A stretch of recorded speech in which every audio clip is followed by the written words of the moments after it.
Okay, so I wanted to share an idea with you guys that might be something you can do to start your garden and use recycled materials. This may also be a really fun project for kids who are at home, because this can be done by kids of any age. Even little ones can do this.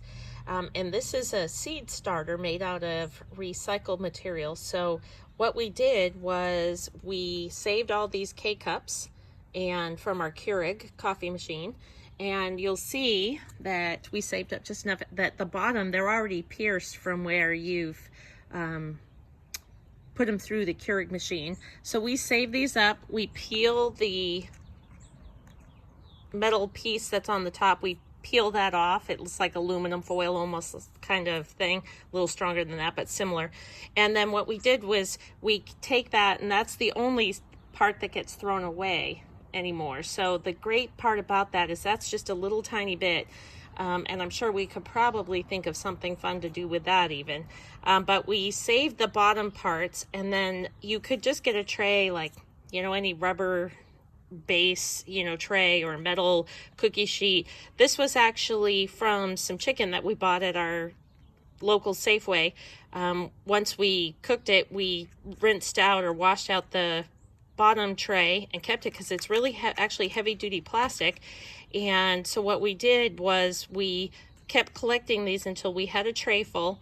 Then we filled them full of soil, and then you wet it all down, and then you fill it full of soil again and wet it down so that they're nice and full of soil. And then you can take a stick or a pencil or whatever, poke a hole in the center of each one. The kids can do that, which is super fun. This is so easy for anybody to do, actually. And you just use a stick or a pencil and you poke a hole in each one, then put the seed in it, and then of course cover the seed over. And you could, if you wanted to, use a Sharpie and mark what each one of these is. So you could use a Sharpie marker and mark them for what you've put in for each one if you do different plants in it.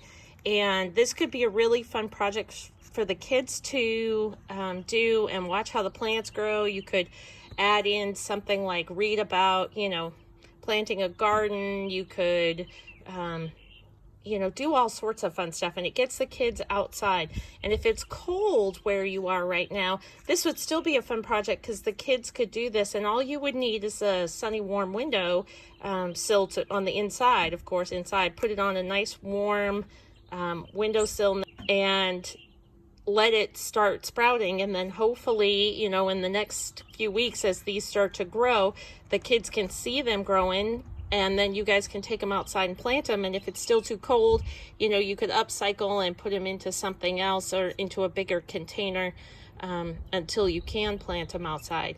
But what a great thing for the kids to be able to see, and see how the plants grow and be responsible for watering them and doing lots of different fun stuff. So this is just one fun idea that the kids can actually do, or you can use it for a traditional garden. An adult can, obviously, but it's also fun that if they plant them and they grow and they go over the next several months as this grows over the summer, then they can actually pick the stuff from them and eat it themselves. I just think this is a fun project, and when I did homeschooling with my oldest daughter, we did something similar to this, and then we planted a whole garden, and we kept track of everything, like how much the seeds were, how much any soil we bought was, anything that had to do with the garden.